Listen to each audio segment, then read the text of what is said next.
Аниме клуб Отако в Свищов се занимава основно с популяризиране на японската култура и японската анимация. В клуба членуват 10 души, които са участвали в различни фестивали и представят дейността си.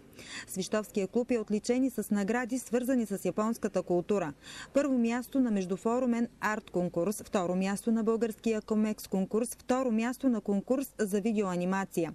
В продължение на около 10 години в Свищов се организират дни на японската култура, в които членуващите в клуб Отако са вземали участие, а тази година за първи път клуба е основен организатор на фестивал на модерната японска култура, който се проведе в събота в Свищовското читалище.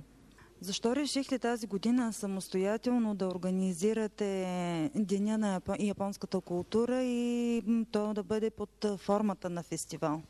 Защото първо има липса на японци в града и е много трудно без тях да се направи Ден на японската култура, тъй като няма нужните материали, трябва да има връзки с посолството и затова решихме да направим един съвсем нов формат, който да е фестивал за модерната японска култура, а не за традиционната, тъй като всяка година представят традиционната и пропускат модерната част. И затова тази година решихме да бъде модерна японска култура и фестивалът е под наслов Отако Он, фестивал за японска анимация и модерна японска култура. Представяте ли нещо по-различно от досега провежданите дни на японската култура?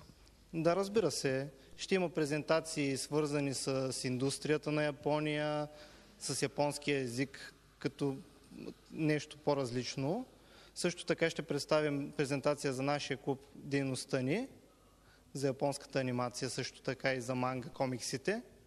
Отделно от това на самото събитие може да се видят работилница за японски комикси от началото до края на готовия продукт. Също така може да се посети библиотека с японски комикси, където може да седнете и да прочетете, за да се запознаете.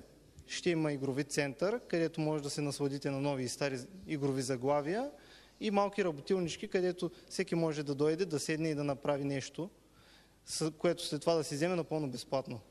Освен нововъведенията, презентации за японската култура, японската индустрия и японска анимация, организаторите предложиха и литература от японски автори, литература за Япония, традиционните японски занимания, калифия, оригами, стратегически игри с карти, както и стратегическата игра Шах-Го, която представи учителят по информационни технологии и философия Константин Байрактаров. Припомням, че организационното развитие на играта Шах-Го започва от Свищов с първото провеждане на дните на японската култура. Любителите на японската култура, членуващи в клуб Отако, провеждат сбирки всяка събота и всеки, който желае, може да се присъедини. Ние сме отворени към нови посетители. Те могат да дойдат да разгледат. Ако им хареса, могат да продължат да бъдат с нас. Ние правим седмични срещи от 10 часа вечерта на паметника на Свобода.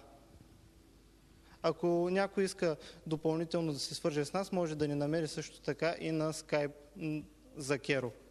Освен, че е първа по рода си проява в Свищов, фестивалът на модерната японска култура е първата самостоятелна изява на клуб Отако, като съдействие са оказали община Свищов с предоставяне на читалището за безвъзмездно ползване и Държавна търговска гимназия Димитър Хаджи Василев с предоставянето на мултимедия.